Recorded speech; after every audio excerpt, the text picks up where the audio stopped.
और इस वक्त संभल से बड़ी खबर आ रही है। हम आपको बता दें ये बड़ी खबर क्या है। हिंदू महासभा के कार्यकर्ता हिरासत में लिए गए हैं। जामा मस्जिद पहुंचे थे हिंदू महासभा के कार्यकर्ता, मस्जिद में हवन करना चाहते थे। हिंदू महासभा के कार्यकर्ता, पुलिस ने हिंदू महासभा के कार्यकर्ताओं को हिरासत में लिया है।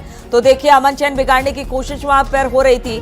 बताया जा रहा है कि कुछ हिंदू महासभा के लोग वहां पर पहुंच गए, मस्जिद में घुसकर हवन करना चाह रहे थे, लेकिन पुलिस प्रशासन ने उन्हें बाहर ही रोक दिया और वहां से हटा दिया गया। ये तस्वीरें भी हम आपको दिखा रहे हैं किस तरह से पुलिस ने बात की हिंदू महासभा के लोगों से। बताया जा रहा है कि हिंदू महासभा के कार्यकर्ता हिरासत में अब ले लिए गए हैं। जामा मस्जिद ये पहुंचे हुए थे, क्योंकि आज जुमे की नमाज अदा की जानी है, उससे पहले हिंदू महासभा के कार्यकर्ता हिरासत में लिए गए। जामा मस्जिद पहुंचे थे क्योंकि उन्हें अंदर घुसकर हवन करना था। मस्जिद में हवन करना चाहते थे ये सभी के सभी हिंदू महासभा के कार्यकर्ता, लेकिन पुलिस ने हिंदू महासभा के कार्यकर्ताओं को हिरासत में ले लिया है और अब बताया जा रहा है कि माहौल ठीक है वहां पर।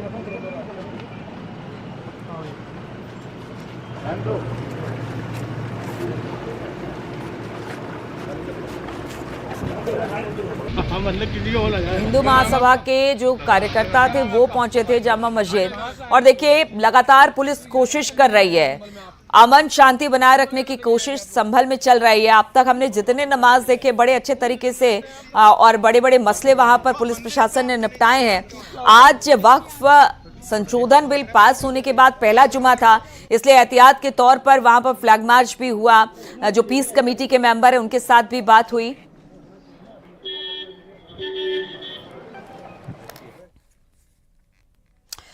और अब हम अमेठी से खबर लेते हैं, जहां पर अज्ञात कारणों से गेहूं की फसल में आग लग गई। करीब 5 बीघा गेहूं की फसल जलकर राख हो गई। ग्रामीण और फायर ब्रिगेड की टीम ने आग पर काबू पा लिया है। संग्रामपुर थाना क्षेत्र के कैटी गांव का ये मामला हम आपको दिखा रहे। करीब 5 बीघा जमीन थी जिसमें गेहूं लगा हुआ था। बताया जा रहा है कि इस आग ने गेहूं को जला दिया, यानी पूरी तरह से जो गेहूं की फसल थी वो जलकर राख हो गई है।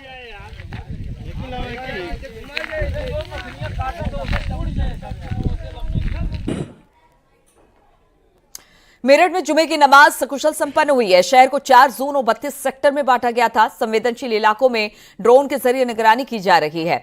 600 पुलिसकर्मी चिन्हित पॉइंट्स पर तैनात किए गए हैं। तो संवेदनशील इलाकों पर से लगातार नजर रखी जा रही है, क्योंकि आज जुमे की नमाज थी और इसी को लेकर यह एहतियात बढ़ता गया मेरठ में भी।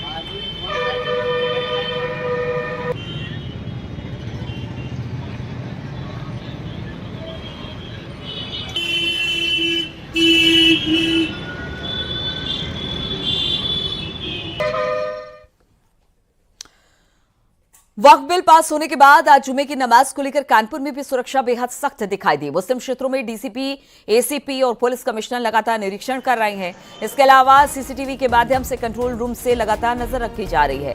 आपको बता दें कि कानपुर में 4 जोन में सुरक्षा व्यवस्था को बांटा गया। सुरक्षा व्यवस्था में कोई चूक ना हो, इसलिए पुलिस के अधिकारी लगातार मॉनिटरिंग कर रहे हैं।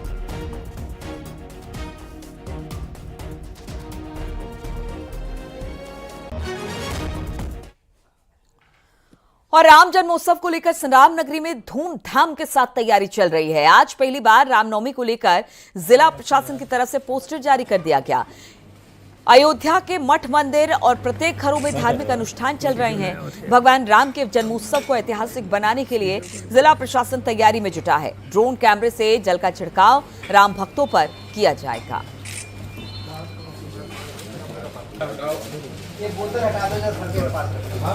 मुझे लगता है हम लोग इस पे काम कर रहे हैं और इसका अच्छा जो है वो संदेश जाएगा। रामनवमी पर कार्यक्रम क्या होंगे? अभी दर्शन की अवधि के लिए राम मंदिर ट्रस्ट है उनसे बात हुई है, तो जैसा भी जरूरत होगी उसके हिसाब से दर्शन की जो टाइमिंग्स हैं वो बढ़ा दी जाएगी। आप लोगों ने पहले देखा भी है, जिस प्रकार से भीड़ जब ज्यादा रहती है तो दर्शन के टाइमिंग्स को बढ़ा दिया जाता है। भगवान राम के जन्मोत्सव को लेकर विशेष पहल की गई है। इस बार पहली बार राम जन्मोत्सव को लेकर पोस्टर जारी किया गया है। रामनवमी 2025 का पोस्टर कलेक्ट्रेट सभागार में जारी किया गया, जहां पर राम मंदिर ट्रस्ट के पदेन सदस्य जिलाधिकारी अयोध्या ने बताया कि इस बार राम जन्मोत्सव को बेहद भव्य और दिव्यता से साथ मनाया जाएगा। रामनगरी के प्रमुख मठ मंदिरों में भी धार्मिक अनुष्ठान और धार्मिक कार्यक्रमों का आयोजन किया जाएगा। राम मंदिर आने वाले श्रद्धालुओं को गर्मी से निजात दिलाने के लिए ड्रोन से सरयू जल का छिड़काव किया जाएगा। इसके साथ ही संस्कृति विभाग और पर्यटन विभाग भी तमाम धार्मिक अनुष्ठान का आयोजन रामनवमी पर करेगा। भगवान राम के भक्तों की भीड़ अगर रामनवमी के दिन ज़्यादा होती है तो उसको लेकर भी मास्टर प्लान बना के रखा गया है। आवश्यकता अनुसार राम मंदिर की दर्शन अवधि में भी विस्तार किया जाएगा। इसके साथ ही अयोध्या के आसपास के मठ मंदिरों में श्रद्धालुओं को रुकने और उनके भोजन और उनकी मूलभूत सुविधाओं का इंतजाम किया जा रहा है, जिसको लेकर अयोध्या जनपद के सभी विभागों को भी अलर्ट मोड पर रखा गया है। नगर निगम हो, पर्यटन विभाग हो या फिर स्वास्थ्य विभाग हो, सारे विभाग सक्रियता के साथ रामनवमी के मौके पर राम जन्मोत्सव के दरमियान आने वाले राम भक्तों के लिए कार्य करेंगे। कैमरा पर्सन सर्वेश के साथ निमिष गोस्वामी, न्यूज़ 18 अयोध्या। और संभल में इस वक्त बड़ी खबर आ रही है। जेल में बंद जामा मस्जिद के प्रमुख जफर अली की जमानत अर्जी पर आदेश आ गया है। इसको लेकर अब बताया जा रहा है कि आदेश को रिजर्व कर लिया गया है। संभल पुलिस ने केस डायरी कोर्ट में पेश की है। थोड़ी देर में जमानत अर्जी पर आदेश आ जाएगा। दोनों पक्ष के अधिवक्ताओं के बीच बहस हुई।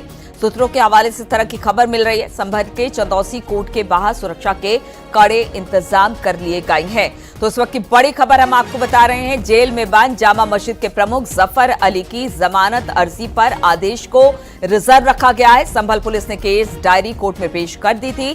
थोड़ी देर में इस पर फैसला भी आ जाएगा, यानी कि जो आदेश है जमानत अर्जी पर वो आ जाएगा और दोनों पक्ष के अधिवक्ताओं के बीच बहस के बाद अब बताया जा रहा है कि जो फैसला है उसे रिजर्व रख लिया गया है। जमानत अर्जी पर आदेश को रिजर्व कर लिया गया है। संभल के चंदौसी कोर्ट के बाहर इस वक्त सुरक्षा व्यवस्था चाक चौबंद कर दी गई है।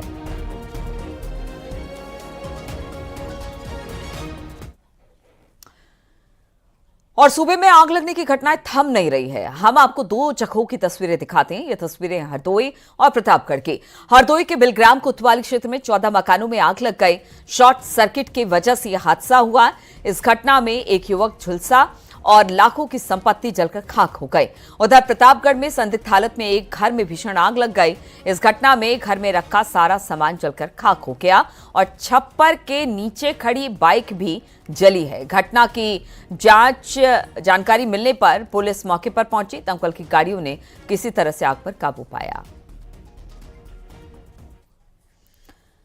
उत्तर प्रदेश में घर खरीदने वालों के लिए एक बहुत अच्छी खबर है। अब बिल्डर घर खरीदने वालों से ठगी नहीं कर सकेंगे।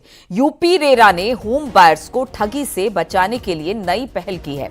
यूपी रेरा के चेयरमैन संजय भुसरेड्डी ने बताया कि उत्तर प्रदेश रेरा के नियम कानून बताने के लिए अब प्रॉपर्टी एजेंट की ट्रेनिंग शुरू कर दी गई है। अब ट्रेनिंग के बाद ट्रेंड एजेंट को प्रमाण पत्र दिए जाएंगे। अब बिल्डर्स रेरा ट्रेंड एजेंट को ही रख सकेंगे। होम बायर्स के साथ ठगी पर एजेंट्स की जवाबदेही होगी।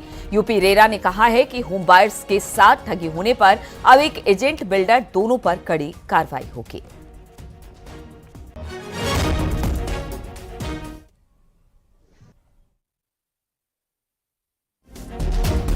ही एजेंट्स के माध्यम से जो प्रमोटर्स है, बिल्डर्स है, इन्हीं से काम करा पाएंगे। जो अभी तक कई प्रमोटर्स किसी भी लड़के को बिठा दिए एजेंट के नाम पे अपने ऑफिस में या कहीं पर, और वो पैसे कलेक्ट कर लिया, फिर वो चला गया, भाग गया। लोगों की गाड़ी कमाई के लिए वो अब दौड़े दौड़े फिर रहे कि हमारे 5 लाख, 10 लाख, 20 लाख, कोई पता नहीं है।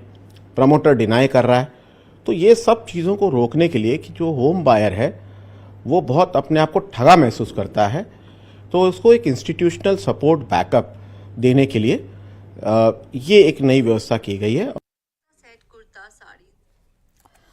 और बलिया में नवरात्र पर एक अनोखा मेला लगता है, जहां पर दावा है कि भूत प्रेत बाधा पीड़ित लोग आते हैं, उनकी परेशानी वहां पर दूर हो जाती। देखिए जरा ये रिपोर्ट।